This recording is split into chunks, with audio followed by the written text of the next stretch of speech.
museums, and the best part of working in museums is having incredible colleagues across the country. And two of my faves are in the building tonight. I'm not gonna read their bio because bios are dry, and if y'all can tell my personality, I don't do dry.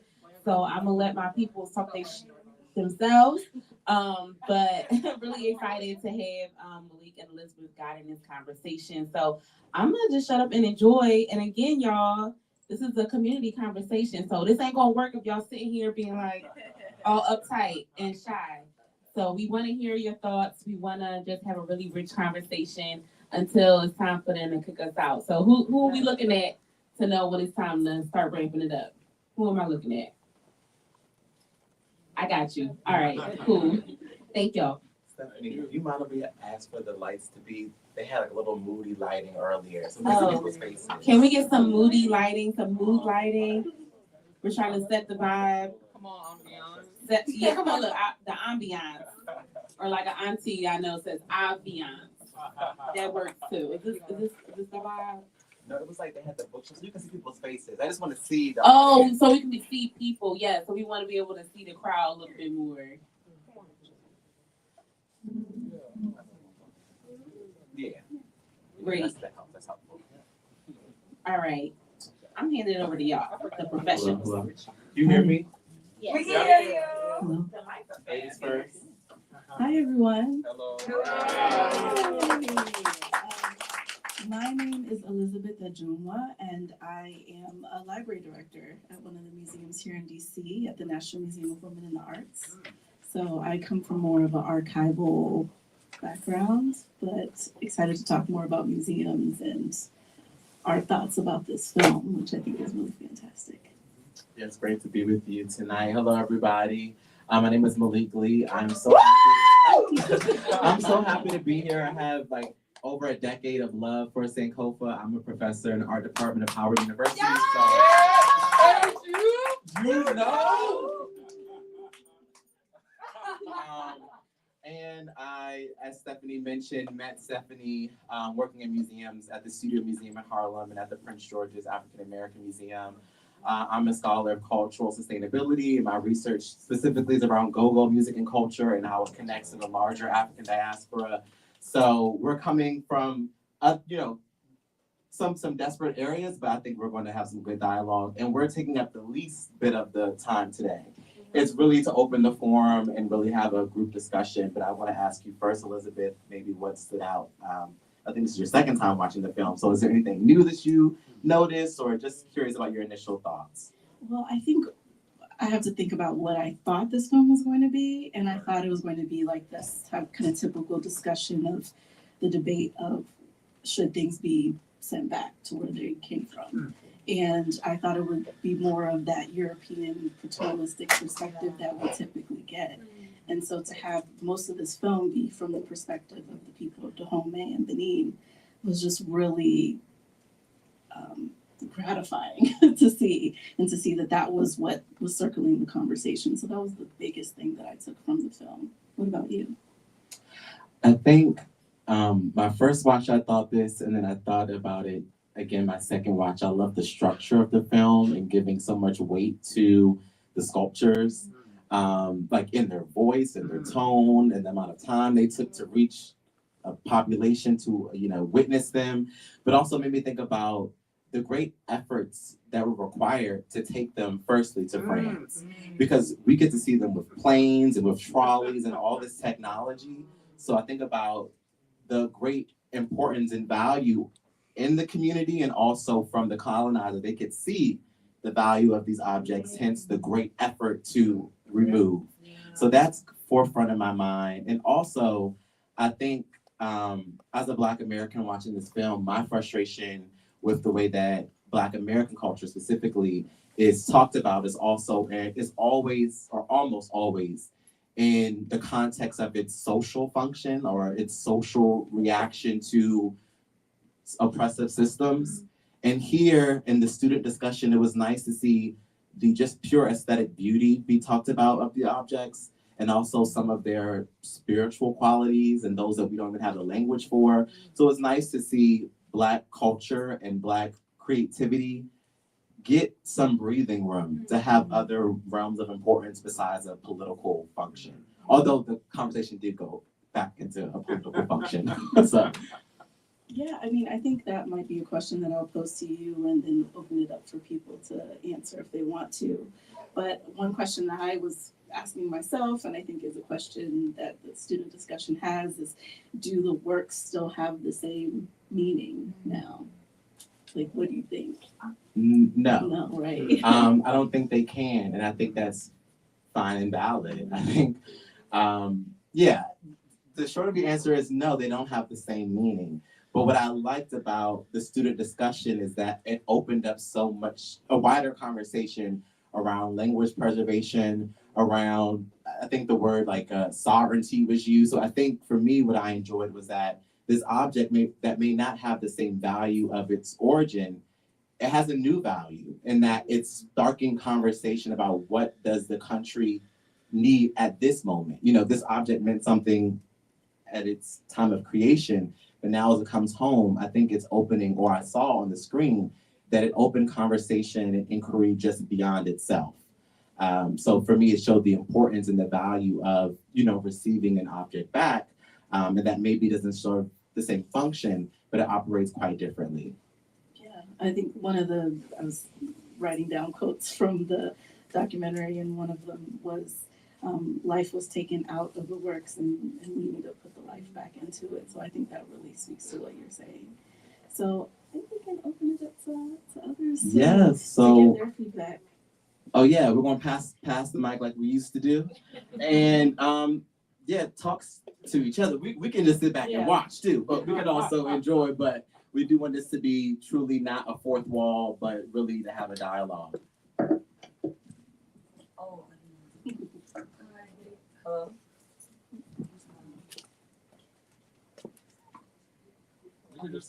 Hear you though. Hello? Okay, there we go. Hi, good afternoon, everyone, or good evening, everyone. This has been an amazing screening for an illustrious film, and it was a magnificent watch, and it left me with so many gems. But I guess it's not necessarily a question. I guess the question will follow up, I guess, in regards to the retort that you may have, Brother Malik, in regards to this notion of the meaning. And I wanted to explore that more with you. In what way has these cultural totems lost their meaning?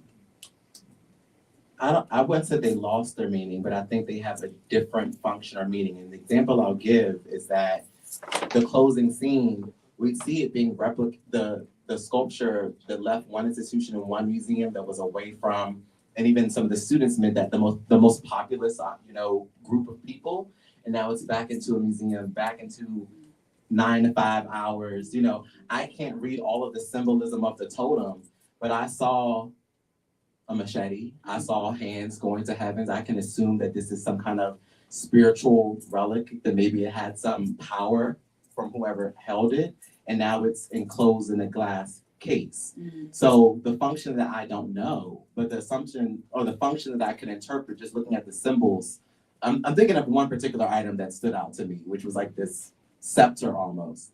And I could assume that it had a spiritual function, which to me would be operable from someone touching and engaging, and maybe a priest, someone who has the authority to utilize this tool. And now that it's behind and enclosed in the case, does it have that same spiritual function? Maybe it's a tool to teach us about our spirituality, but is it a tool that we can use in our spirituality? Thank you so much. And it's a hypothetical. No, thank you so much for that. I think for me, like, in regards to the crux of this entire engagement, or even the undergirding tenets of this film, I think the key thing for me was memory, right? And the significance of memory, and the importance of ancestors, and the importance of spiritual tenacity, and also tapping into that as our toolbox for resistance and rebellion and revolution. And it's so interesting because there was also the African American mama as well too, the Black American mama as well too, which calls into notion this Pan-Africanist scope of sorts of people of Afro descent not even re-engaged, not re-engaged, it's always been happening. We've always been happening since we were ripped from the continent. But it being heavily emphasized, especially with Yoruba demons being on the prowl. But like I think that this notion of memory is like what I want to deeply explore, and like I would love to know what both of you guys think. I'm sorry for hogging the mic. Well, what you guys think about memory and the significance of this film, and what we as people of the African diaspora and of the continent have to contribute to that longer genealogy and this notion of the restoration of our humanity and what that looks like moving forward.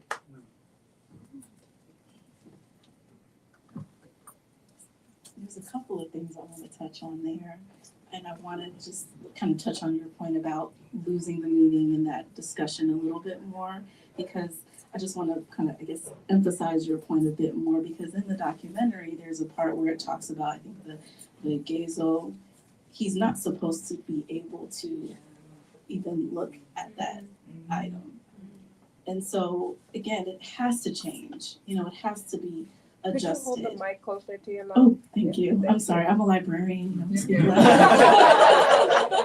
But what I was saying was that item that you see depicted is not supposed to be for the eyes of the Gezo, for the king. And so we are shifting and kind of imagining and recreating what that memory is, what our engagement is, and what how we are now going to interact with these materials that have been taken away and now repatriated. So I just wanted to kind of touch on that, because I think when we say lost or we say taken away, we feel like we are not able to still claim something. Yeah. So I really feel you on what you're saying, and I think we can still claim that, or this community can still claim those materials and still make it what they want to make it. I don't want to answer all the questions. There's a lot there. So.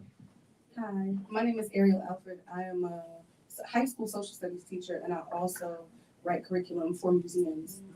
Most recently, the National Museum of African American History and Culture, and the National Women's History Museum. And I think one of the things that I've been thinking about as a high school teacher and also writing things for museums is how, like, to me, the more that I do this work, the more I'm starting to see museums as just an extension of colonialism.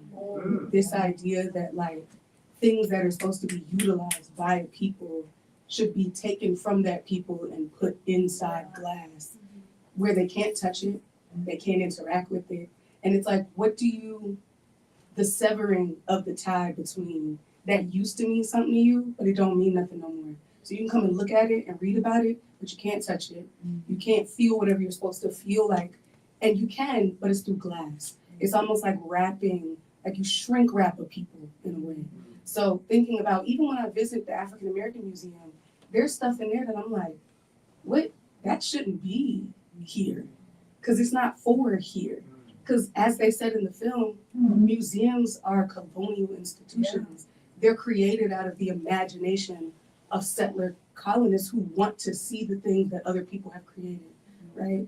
When really you're supposed to create things for the people to use, not to just necessarily look at, which is different from art, because art can be that, right? But I think something that a sister said in the film where she was like, these are not sacred anymore, it's just art. And it's like, but they ain't make it to be just art. Like, you know what I'm saying? Like, it's not just art though. Because when you make a thing, and I think sometimes African things, and I'll just use the word things, are always just like, that's art. And it's like, that's not art. That's for a purpose. Yeah. And I think that a lot of times we do that with African things, and we do that with indigenous things in general. I think when we look at, because we live like in the imperial core, when we look at like how we engage with Native American or indigenous artwork, relics, spiritual things, it's like, wow, look at that. That's really good, cool art. It's like, but that's not art. Yeah. And it's artistic, but it has a function. So I don't know, I say all that to say that as an educator, do I want my students to engage with museums? Yes, but I'm really trying to find a way to open that conversation up in ways that they can understand it, where like, this is also a colonized space. And as much as we want it to not be, it's like, but it's in a glass. Why is it in the glass and why is it here? And then last thing I'll say, and then I'll pass the baton. If you all haven't seen the In Slavery's Wake exhibit at the African American Museum, it's really well done and it's very global in its scope. But there are also items in that exhibit that I'm like, that don't belong here. Like there are literal things that have spiritual meaning in specifically Central African spiritual traditions. And I'm like, that definitely shouldn't be here. And who touched that? Like you're not even supposed to be touching it. But if you don't see it as having any value, you're just like, whatever, I just took it out the box and we put it in the case. And I know they don't just do that, right? But they did that, right? So those are just my thoughts. I'm just a girl, you know. No, Those are the things I've been thinking. We appreciate your thoughts, and gosh, I feel like it just left me with something you just said about. I'm gonna go to the quote or the thought I had earlier. Okay. Hopefully, the thing that hit me at your last comment comes back. Because I give an example. There was an exhibition that toured. I forgot the title of it, but it was about the G's belt or bin quilters. Oh, yes. And all these quilts, you know, that have a function are now traveling throughout the US. And I think as an educator, something that I thought that exhibition did quite well, and that even I saw here tonight as they're getting ready for a kente cloth making workshop, is that perchance it is the conduit for us to do something that is in the now. Because as you mentioned about, and even I was kind of reserved about talking about the spiritual prowess of some of the items because I don't know, but I can read what's happening and kind of make some assumptions. Also want to remind ourselves that spirit is always constant. Yeah. So we should not have to then only this one object that we did not touch centuries ago. It does have weight and it does have a function, but so does it in the case. Like, so do we. Like, we can also, and I think there's something too about our objects that we do, where we, yes, museums are a colonial institution because of how they are created, their function. But I do think as someone who has worked particularly with the go-go community, who has had a fraught relationship with libraries and with institutions collecting their materials, it's not that museums they have a colonial history, but I do think it's important that we patronize the museums that have a cultural affinity towards us. Because then, I'm just going to use my field of reference. You know, the Rare Essence CD that Uncle Ray had in his basement, the basement flooded, the kids sold the house, they didn't know it was there. Like there is a function for museums. And I think we just have to be critical for what we can be responsible for in our donorship of museums and our patronage. Of course, where it's theft, that's a different conversation. But as I'm talking about what we can control now, I am an advocate for museums. So that's what I'm like, yes, and like, yes. We gotta keep our job. We gotta. Stop you saying the quiet part out loud. No, it ain't even that. But it is that we can make the meaning that we want. And that's how Stephanie and I have worked in only, I believe, Black museums. So there also is another understanding of like how museums can operate in a way that is suited to our needs and not as something that's stagnant and it closes at 9, but that's something that is kind of what we're doing today, like being a conduit for dialogue. Yeah, I think I might have a similar but slightly different perspective because I've worked at mostly white museums. And so I'm definitely someone who I completely agree with a lot of the things that you're saying. The spaces are completely colonialized spaces. They're completely not made for certain people. And I think it's so important that people are honest about that. Because if you're not, the materials are not going to be treated with respect. And they're not going to, and people, not even that they won't even be treated with respect, similar to what we see in this documentary, people are handling materials and they have no idea no concept. And so they literally will come up with their own concepts of things. So I'm definitely someone who's like, Yeah, and we need to be honest about these spaces, and we need to be honest about the histories of how these things have been handled and what we're going to do moving forward. So, yeah. And the tool, and we're going to pass it back to the audience, the tool for moving forward is also decentering museum workers and persons who have a traditional education to kind of, through a colonial institution, understand how to read an object. If we're speaking about a spiritual object, it may be a part of that reception process that always should also counsel those who are wielding the spiritual power of that space. So thinking about how we broaden who is deemed a curator or archivist or librarian, I think we also have to think of who's touching the institution to help shape it. So yes. Yeah, completely agree. And art handlers. And art hand. Oh, I love working with a Black art handler. Who was that? We gotta get your number if I don't have it already. Okay. Hi, I am Latonya, and I don't know. I'm just like thinking about like all the things that everyone's been saying so far, but like also how even with the repatriation of the artifacts, like it still felt like a perpetual theft to me, because like even though the things have been returned to air quotes like where they came from, it's like even with the carving up of the continents, like do those things actually even belong in this place? Like not even the museum, but like what is now considered Benin, like wasn't necessarily the Benin that existed when the objects were taken. So it's like there's really not much, in my opinion, that can be done to restore the theft.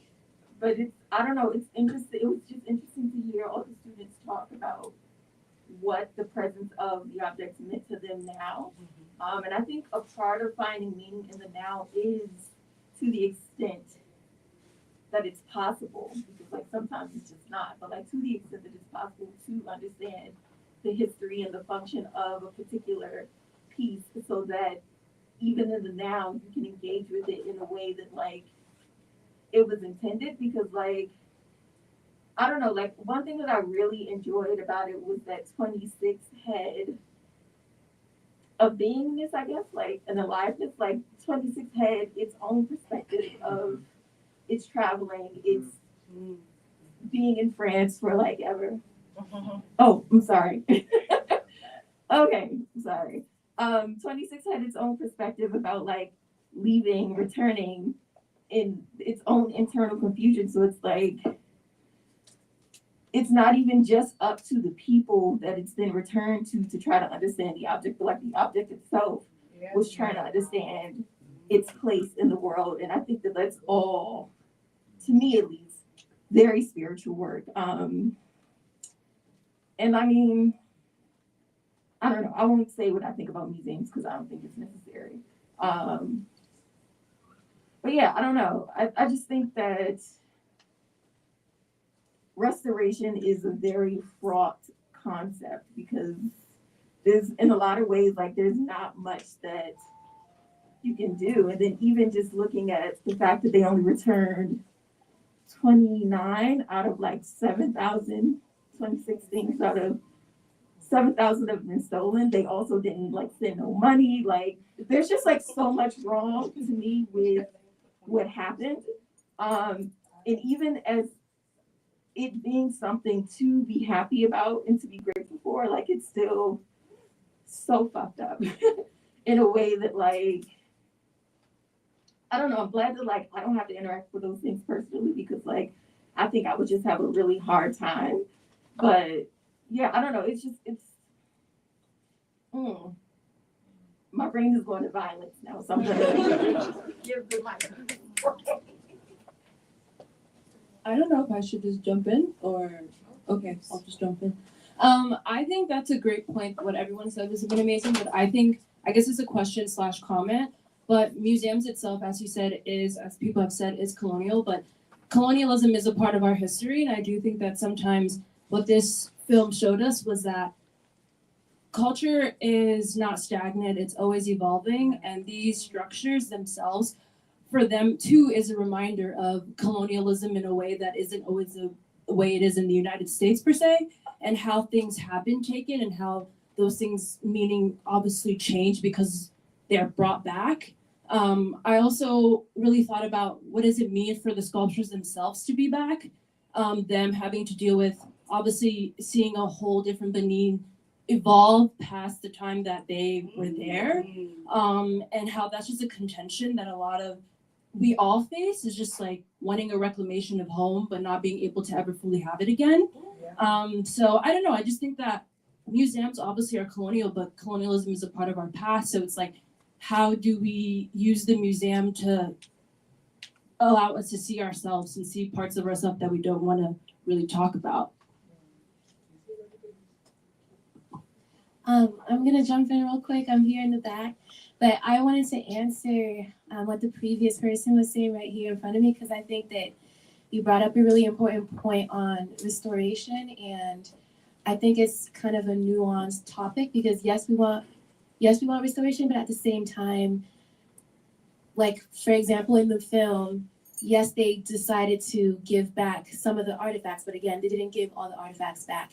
And then again, they didn't provide any help. So I think it's a political move, kind of, I think it was said in the front, it's this political move of knowing and recognizing that France is losing a certain hold that it has on many African countries, especially like, for example, like even what's happening right now, I think it's there's like a parallel kind of to what's happening right now politically in a lot of African countries and what was shown in the film. But that it's those moves to make it seem like, okay, yes, we agree what we did was wrong, and we're trying to make up for it, but at the same time, we still want to have that type of hold, which is what they were saying in the film, that yes, we got 26 back right now. We're not going to live to see all 7,000 come back. So I just wanted to touch on that because I think it was really interesting. And we even talk about, it was in the front, and I know it took a while to come to the back, but just talking about how like even the artifact, like what does it mean for it to return to the 21st century when it wasn't necessarily taken in the 21st century? And he specifically said 26, he's like, I'm torn between the fear of not being recognized by anyone and not recognizing anything like as they're returning. And so I just thought that spoke volumes to me. It's something that I wrote down because it stuck out, because I think that it is true. What does it mean now for the artifact to be back in a city that's more quote unquote modernized now? What does it mean now to be back here in Dahomey in Benin? Is it even where it was taken? Which I think they said in the film too. They were like, it's not necessarily here that it was taken. So yeah. I guess I can just jump in as well. Energetically, I feel like everybody's picking up on like the fact that these are artifacts, yes, and they were gone for years, but the artifacts don't know them. They don't know where they're at right now. You know, everybody's been saying that, but I feel like that when all this time has been like gone, the artifacts have been touched in ways that the artifacts it's unrecognizable to the artifacts, of course. So when they come back to the ancestral land or the ancestral blood of their space that they're in, they're not going to be able to heal the people like they're supposed to. So they shouldn't be in museums because they're not going to heal all the people that are in that space. They can't heal them. I mean, they can with like, you know, proper spiritual work and all that. But I think it's going to happen in 2021. It's not going to take until maybe another 50 years for that energy to be taken up off the artifacts. And I feel like we should realize that. So they need to be in museums, because if they in somebody's house, we don't know what's going to happen. So I just wanted to say that.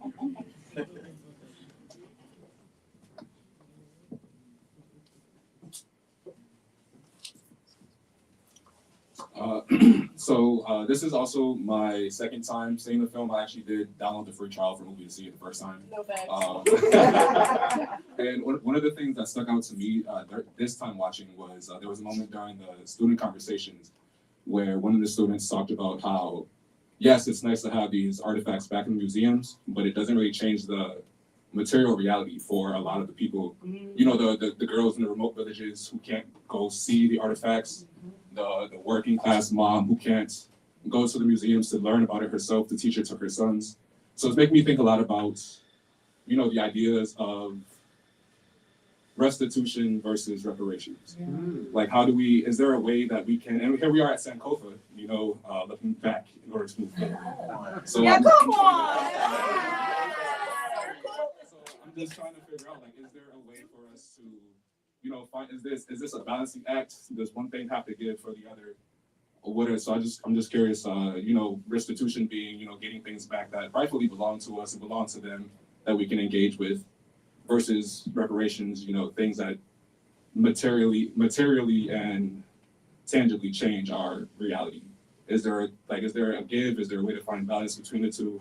What are your thoughts on that? Well, I just have a practical response because of the example you gave of it going again. Like I said, nothing. The object. I don't know. Maybe a student said it. Like nothing really changed for the object. I mean, a lot changed. It went back home, but it also went back into a case, and it also went back to going dark at a certain hour, and it also went back to like people not knowing how to engage with it. But to what you mentioned about it not changing the material reality of where it landed, and that persons who are not affluent, who are in villages far away, are not able to access it. I think for me, that's the function of the object coming home. Like it brings us to a conversation. It gives us something tactical that we can respond to, or practical that we can respond to. So I don't think the solution would come upon arrival, but I think it allows us to know then what are the other issues or what are the other concerns that now we can plan toward, because perfection doesn't come immediately. And I think I'm often like kind of quiet in conversations like this because I tend to be a little optimistic, and I'm like, I don't know, I kind of feel like I don't know if there's space for that. But I said because even like the 26 objects, no, they're not going to. If they ship 7,000, that would cause another problem. We're talking about like material reality. Like, what would 7,000 objects that weigh maybe tons do if it would just drop? Then there was no, like, as someone who works in museums, I'm like, not that you have to have certain qualifications to work in a museum, but there is we just saw the manpower that was required to move just one. So 26 to me, I'm like, I'm not saying like I'm doing a cartwheel, but I'm like, it's a starting point. So I'm like, I think you have to start to then raise a question and then move and then raise another question and then move. And so I don't know if I answered your question, but I just wanted to say, like, I think that was good that was a question you had. And I think that that's a part of the process of repatriation, and that it's not a solvent. And unfortunately, it's not even a solvent because now I have to do more work. I'm not banana. I'm like, now the people who are receiving the objects have to do the work. So it's still a value proposition, or, you know, more labor. But I just want to say, like, 1, then 2, then 3, then 4. And I hope I can say that. I definitely come from it from the economic perspective of everything, in that my feeling with a lot of these types of materials was that it was very intentional, that the meaning of it was taken away because institutions, personal collections, and whoever else looted these materials made a lot of money off of them. And I even feel there's this underlining unsaid economic part of it, in that, no, they're not going to give you 7,000 back because they're still making money off of the thousands. Like the foundations of many of the museums that are here in DC and in other places were based off of these materials. So of course, like it's a balancing act. It's a greater conversation, and it's easier to give someone 26 and then say, oh, hey, be happy while we make money off of the rest of it. So I don't know. I completely agree with your perspectives on the manpower and the labor behind it, but there's an economic part of it that they figured it out here. We can figure it out too. And I know there was those types of conversations in the movie, but yeah, I don't want to divorce the economic benefit that institutions and people, like personal, like billionaires, have made off of a history of a people. I don't think that answered your question. I just wanted to say, like, people make money off of this stuff. Hello, good evening, everybody. What I have to say is not 100% refined, so forgive me, but the way I took and interpreted the film was kind of about acceptance. Like knowing your history, knowing what happened, knowing what you could do about it, accepting what the reality is and what the past was, and seeing what you can do in the future, like the gentleman earlier said, knowing your past so you can adjust the future, so to speak. I thought it was kind of poetic how towards the end, the statue seemed to embrace the fact that it was in the dark, but it knew that it was safe, it was a home. Even when it was being put into the box, not knowing where it was going to be, it was placed in the dark and it kind of accepted it. And it was patient in that, saying, I'm going to go somewhere. I don't know where I'm going to go. I'm not going to recognize where I'm going to be, but I'm being brought somewhere and I know I'll be, or maybe it didn't say that, but I took that to mean as though it felt it's going to be safe, sort of.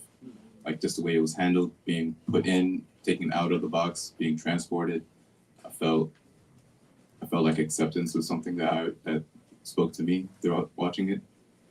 Even the way some of the students were speaking throughout it, I really enjoyed the back and forth, and honestly, I agreed with every single one of them. Even when they were countering each other, I felt like the dialogue was very much needed, and knowing the fact that you can't change anything, and knowing the fact that maybe some of the students or other kids in rural areas might not be able to get to the museums, I felt could possibly reinvigorate the people who had a chance to do it and say, you know what, why don't I know my language? Why can't I speak more of my language? Why can't I embrace the side of me that has been taken away or that I don't have an easy access to, but I can find the means to get there, so to speak. But yeah, acceptance is what's settled with me. Thank you. Hello everyone. So I'm gonna struggle through this, but I'm gonna try to articulate my words. But in short, I think this whole experience being like the film, these conversations, the conversations that were filmed, and the artifacts, or should I say spiritual technologies themselves, are an activation. And what I mean by that is when looking back at what the woman, I think she was Haitian, spoke about, talking about the fact that from a diasporic perspective, as these artifacts are starting to come back home, more of us that were displaced, that were made prisoners of war essentially, are coming back home as well. I think about it from the perspective that before things manifest physically, something happens in the ethers spiritually, and even just the fact that these conversations were being had, these impassioned conversations with younger people in the country, in the aftermath of the artifacts, the technologies being brought home, I think that in itself is a net positive that although whether we live to see, or they in their particular context live to see the fruits of that really spiritual labor that was done and also physical labor, whether they live to see it or not, the process is already set in motion. And to that degree, I also kind of felt a degree of acceptance as I kind of bear witness to it, because we're having this conversation here.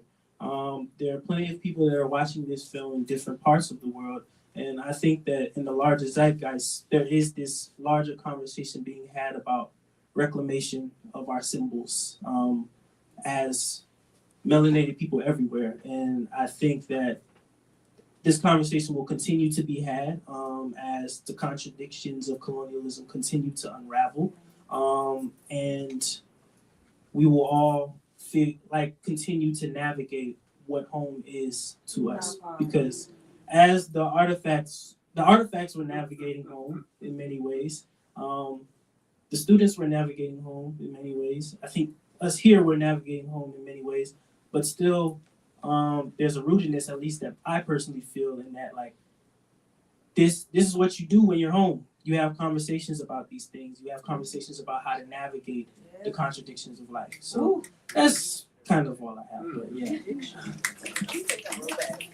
He got on like, I'm gonna be struggling through this. I Y'all. want to say that. I was like, he gagged us. Don't do that. That's like when the soloist at church be like, oh, I'm sick, my voice a little raspy. Let me go on.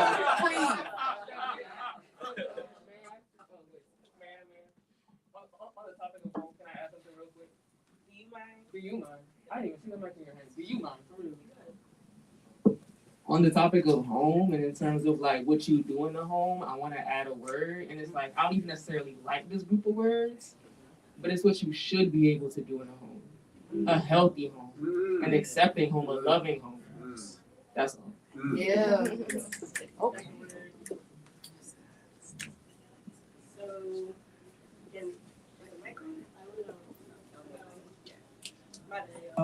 Okay.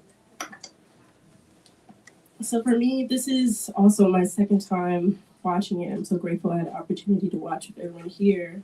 But the first time I watched it, it was completely haunting for me. I'm not sure if anyone else felt that similar essence throughout the film. It was this metaphysical, especially bringing the voice, the autonomy of these treasures to life. It was indescribable to hear myself within what they were saying. And I thought to myself, weren't my ancestors also pillaged from their homes as well? Is this our same, we're on the same journey, and to speak to finding your home again. And so throughout all this, it reminds me so much of autonomy and agency, self-determination. Someone in the film talked about bicon revolts, the synergies. The work has been laid out and it's continuing. And when I watched, there's these moments where Maddie Diop focuses on people looking at the artwork, this confrontation. And I don't mean confrontation is negative. Like, I'm talking about confrontation of mind and self and history. We're talking, everyone's been talking about how the students, them talking amongst themselves of the significance of that moment, us talking now. And simply for that, it's colonized people.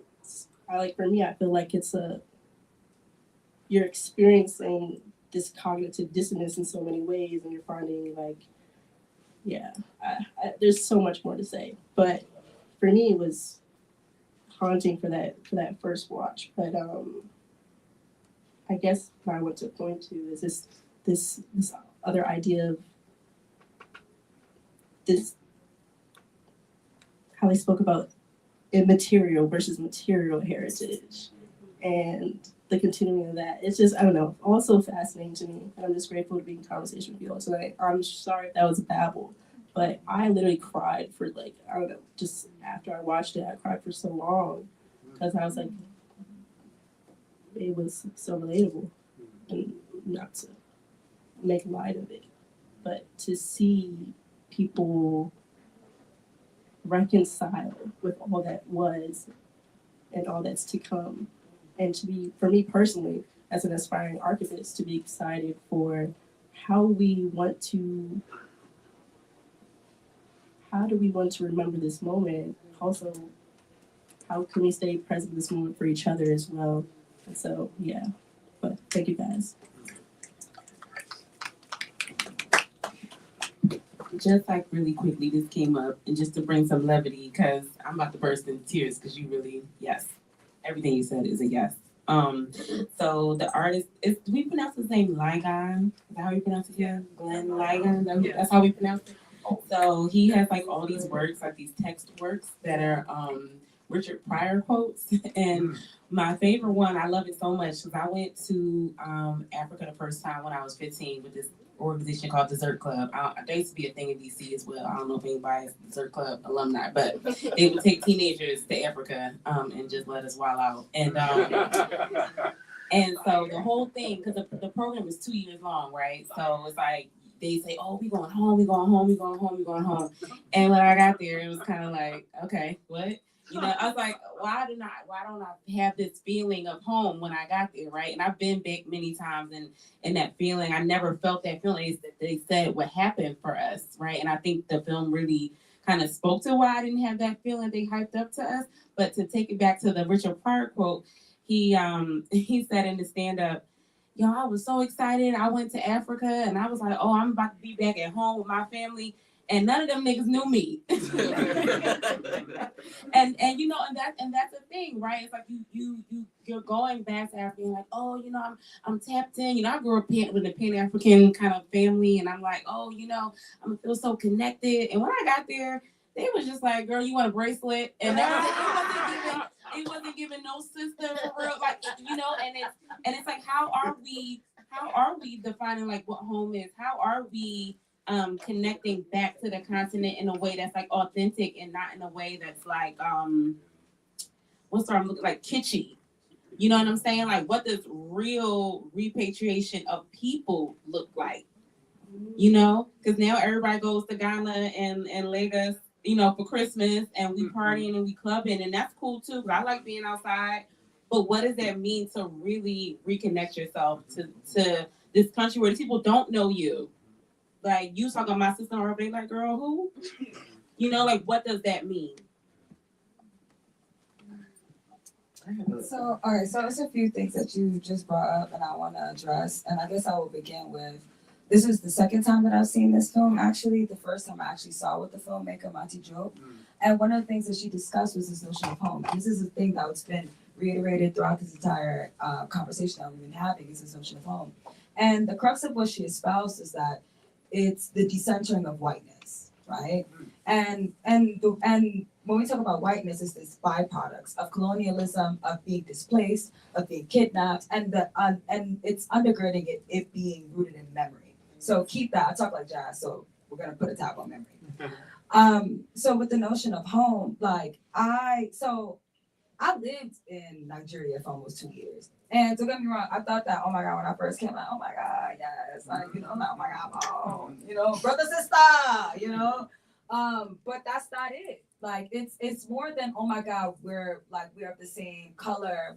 Yes, like I derive from here. But it's another thing to actually reacclimate yourself into the culture, into the history, into the language, right? And that in of itself gives you different envelope as to how you're invited and how you engage.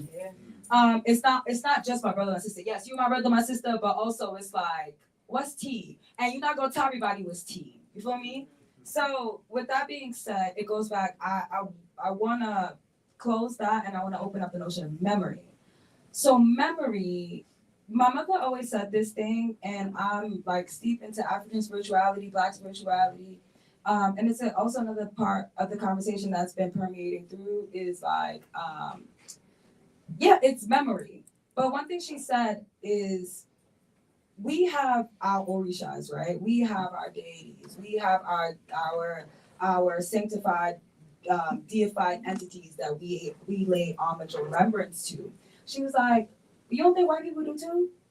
So this notion of the economic power that you were espousing, and this notion of like the labor and the work, like they know that. That's why they took it to begin with.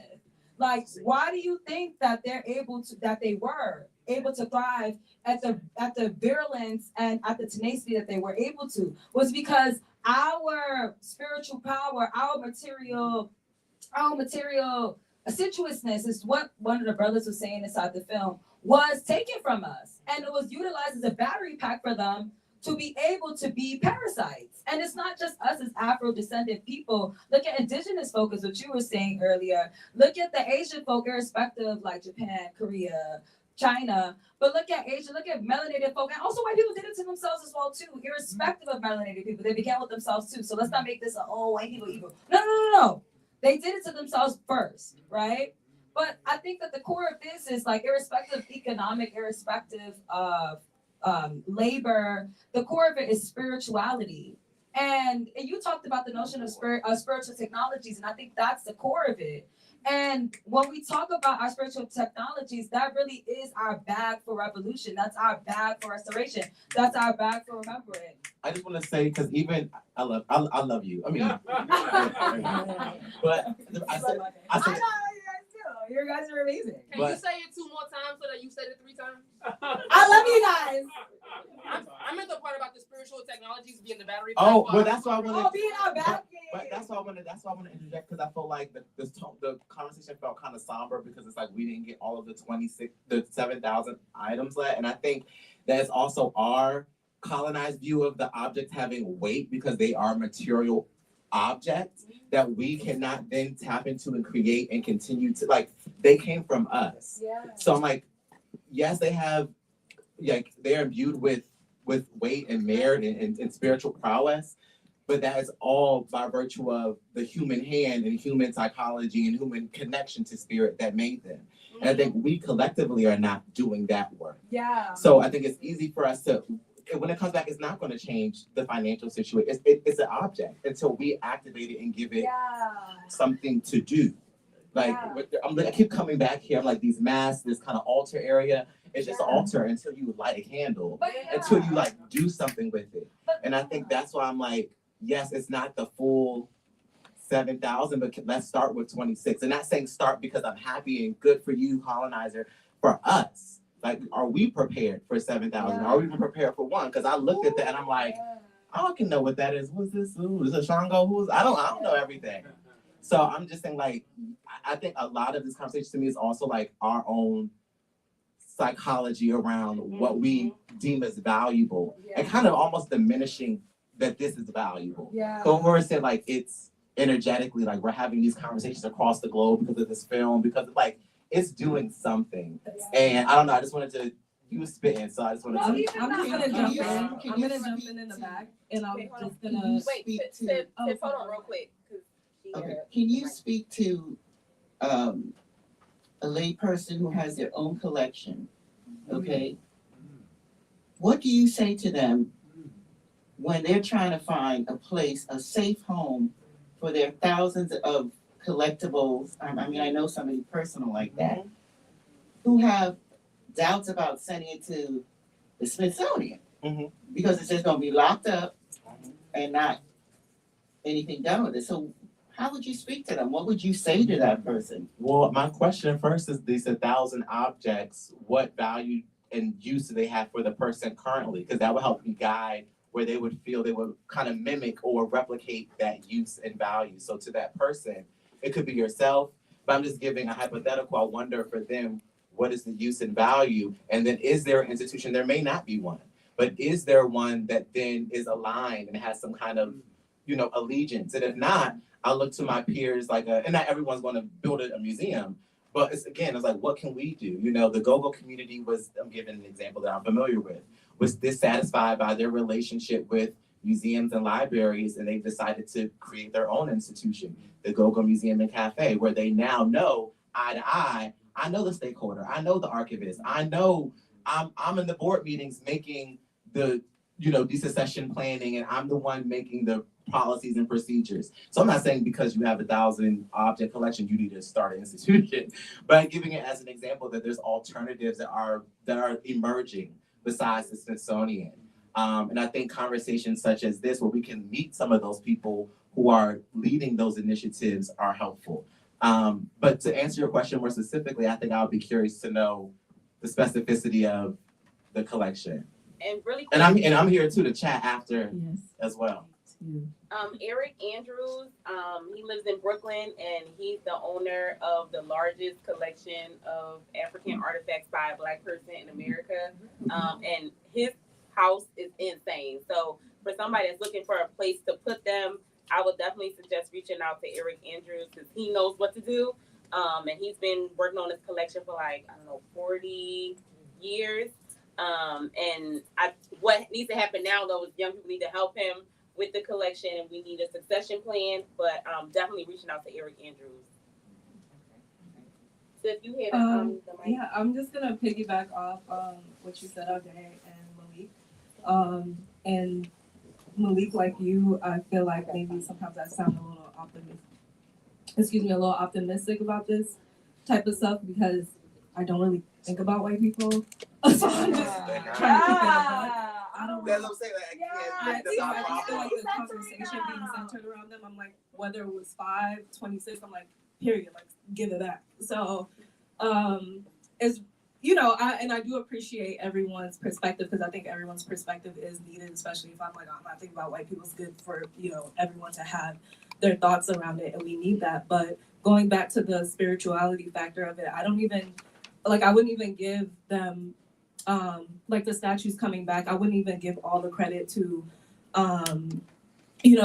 those returning it. I feel like that's a spiritual. It's not just a political act, but I feel like there's the statues themselves probably had something to do with it. Yeah. And that's just my thoughts. You know what I'm saying? And then for us to be sitting here having this conversation, the film being made itself, the filmmaker giving the statues a voice. I feel like that's all very powerful, all very spiritual. And I feel like the statues, I don't know what their specific purposes are, but I feel like they are serving their purposes in a way, right? So, even though they are behind a glass, there's something to be said for that. Like they could be, I think a gentleman earlier was talking about, I guess, the access to it. And I feel like that's a conversation that could be had, like now that they're back to, and not exactly where they came from, but now that they're at least a bit closer, that conversation could be had. Who knows, in 50 years, it might not be in the case. You know what I mean? There's something to be said about them being a bit closer, and I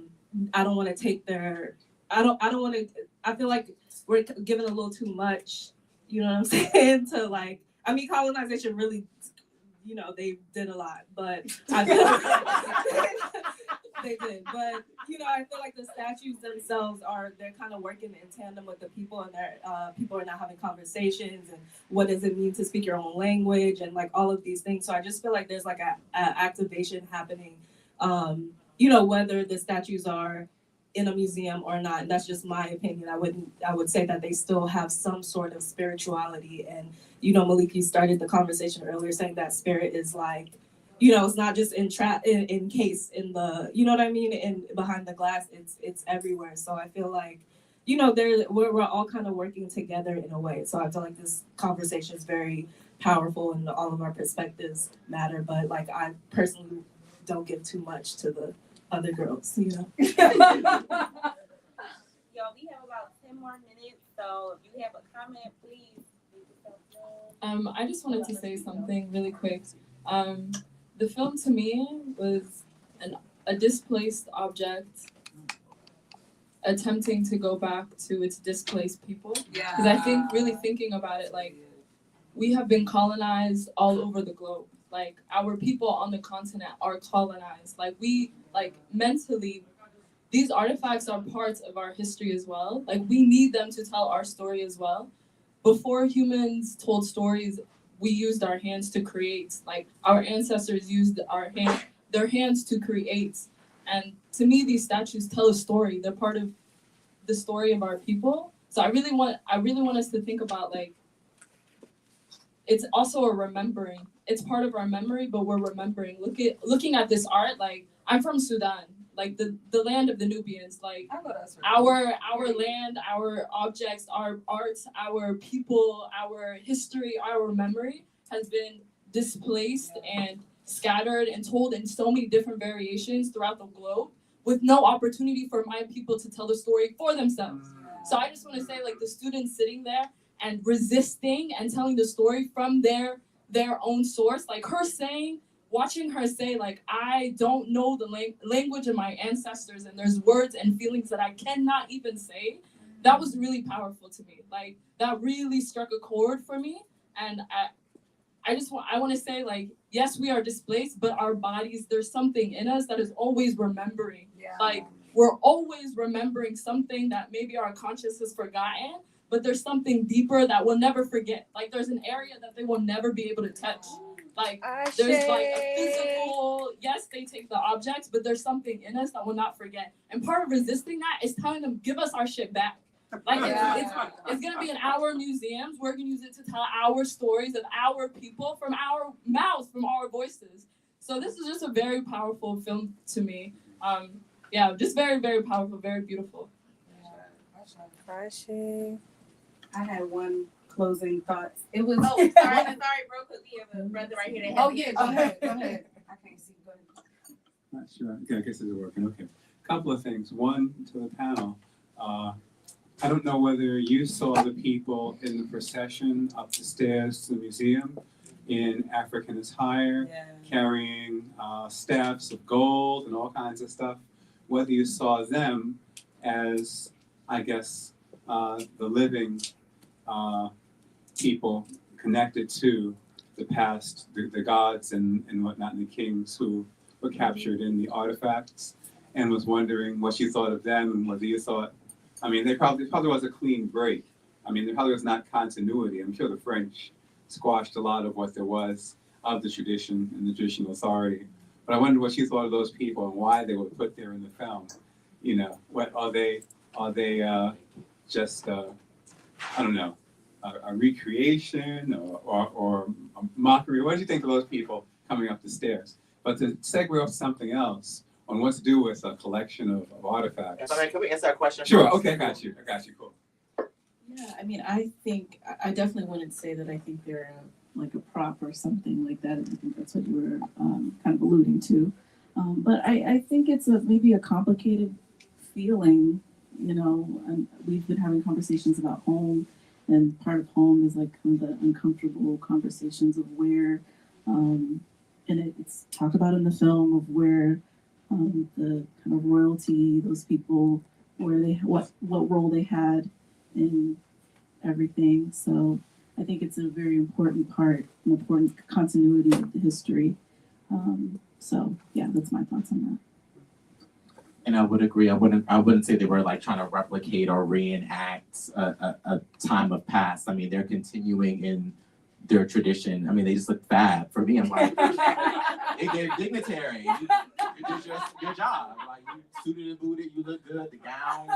The trip. There may be more than I don't know, but my Black American eyes are like, fab, you look great. You know? And you like a dignitary. You know? Yes, ma'am.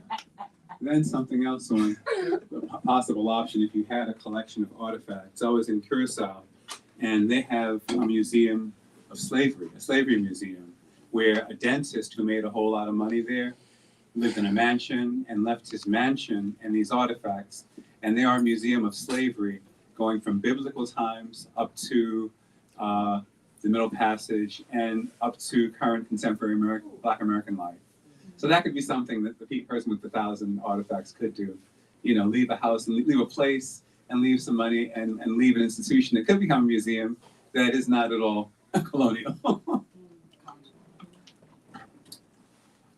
I wanted to say, Wait, I don't think know where the person went, but whoever was here had a lot to say that really resonated with me. I imagine that the human or humans that contributed to these statues being made were singing or dancing, and the scene where there's a person singing right next to the statue really spoke to me, and it's something about it felt very timeless. And it reminds me that art often feels like the experience that we have around it, like something about the space in between. And I feel like art is as much within us as it is between us and what we experience when we have a chance to come close to it. And I do feel like this is a part of that. And this film is a manifestation of us getting closer to it, even if we never actually see those statues, those material statues in person. Like, we've come close to the experience. And so I feel like there's something about what's happening between these objects for me.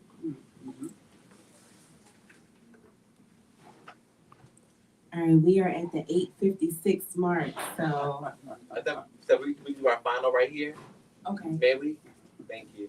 Okay, I'm not gonna stay before y'all long, but one thing, there was one of the sisters. That's what the behind- pastor always says. I- Famous last words. lying the whole time. Yep. And I'm lying. I'm going to talk for a long, long time. No, I'm just joking. But there was a sister behind me, and I don't know your name. I didn't look at your face, but you were talking about how when you heard the narration of the 26, how you also felt like the 26. And that's something that I wanted to connect to something you said, like when you went to the continent.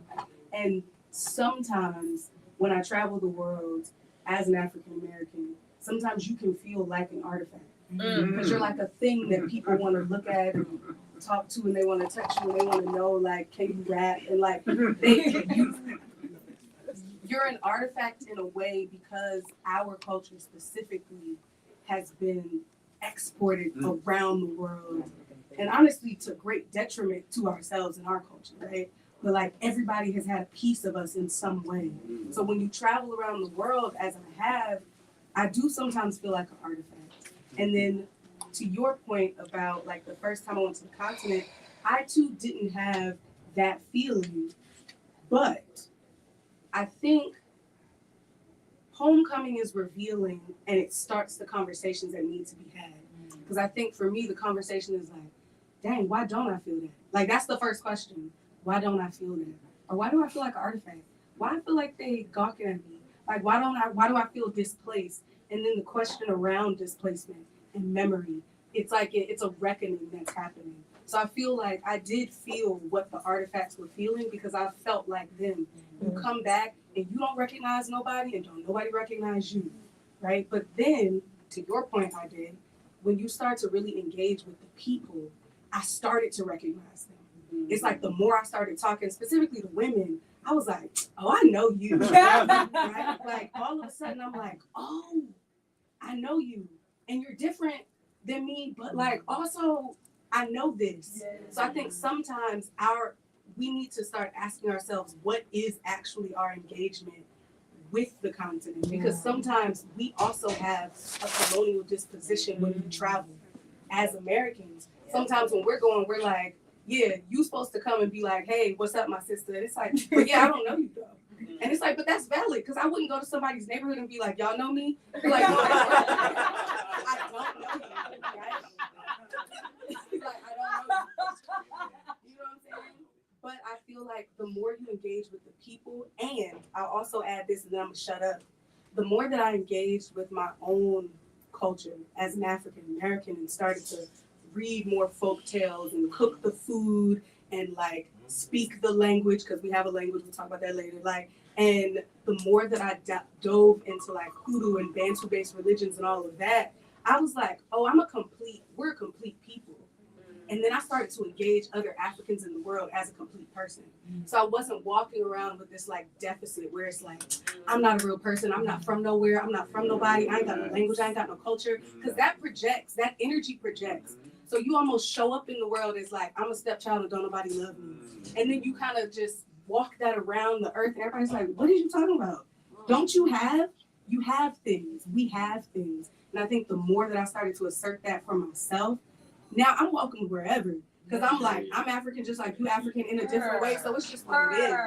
And I think that then people started to receive me like that because I'm like, it's connected diversity. I'm a part of the diaspora and I'm a complete person from a complete people. And like, yeah. So that's all I'm gonna say. Final talk, back on the Indigo. I know you wanted to talk earlier. Did you? You sure? You should. Okay. All right. This was fab. I don't know. Like, this was fab. But okay. We have another one. Can we pass the mic back for the last? Thank you very much. I just want to say this was a great movie. My first time seeing it, and it touched me in many ways.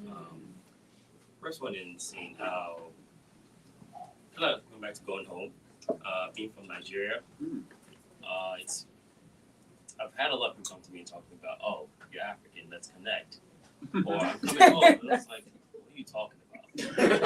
And that's, as I grew older, I realized that's the deep wound of colonization that we in Africa feel. We're very much disconnected from kind of the experience. It's like Can you talking pull the mic up a little bit closer Yeah. to your mouth? we're disconnected from ourselves also. Yeah. So when we get that story of, oh, like example is in the movie, they demonize our traditional religion, where it's hard for a lot of us to even connect back to our roots. Yeah. Where if I hear voodoo, my thing is, okay, I'm gonna step back for a minute. And that's what we've been taught growing up, is just stay back, because Christianity and Islam is the biggest religion there. So you're kind of taught to hate and fear yourself and ancestors. So it takes a little while for to fight through that. And then watching this movie and thinking about how the statues came back, what it painted for me was more of this reconnecting and rediscovery of self. That's why I kind of saw that, hey, we lost ourselves at some point. The statues and the people are one and the same.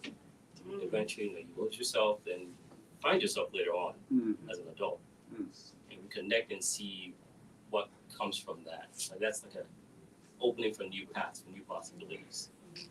Yes, hero's journey. That was it. Right.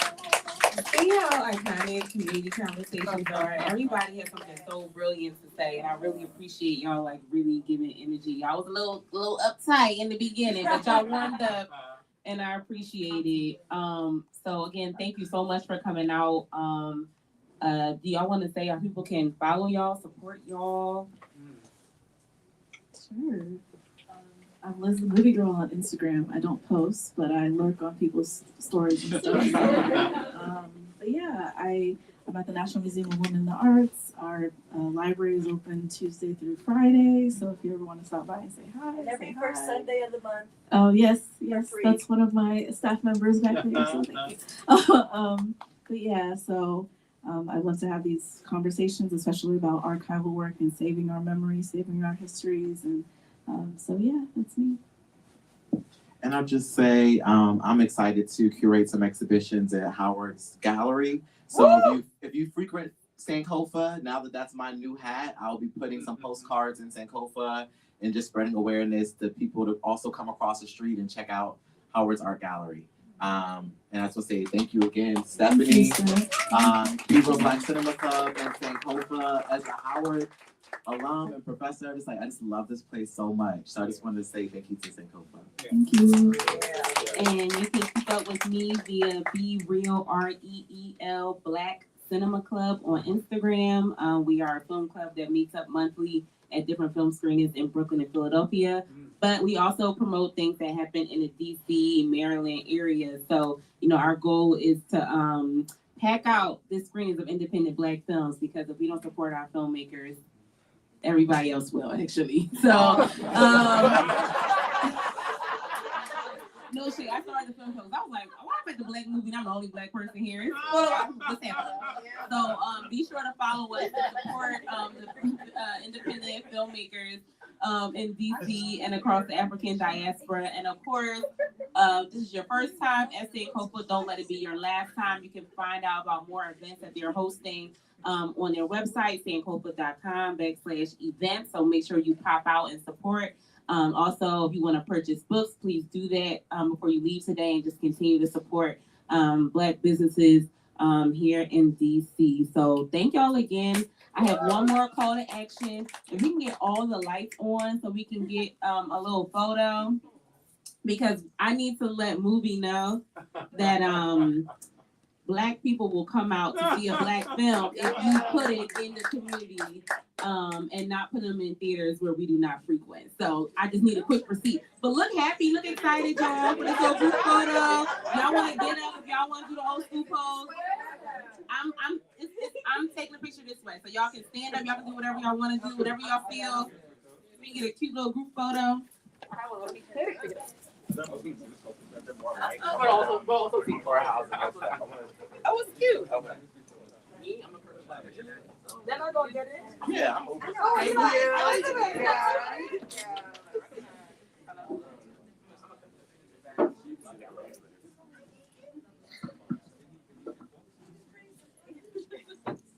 Alright, y'all. 1, 2. Y'all can do some hand something. We got y'all holding y'all hostage, child. 1, 2, 3. Thank y'all so much. Thank you so much, Sankofa.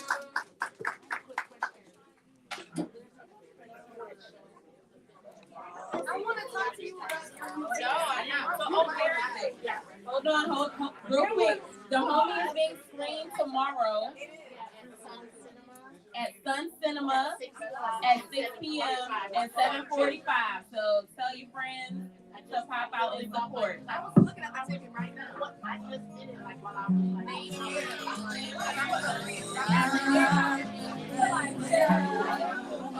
I said, when I said over, I was there. Then I thought,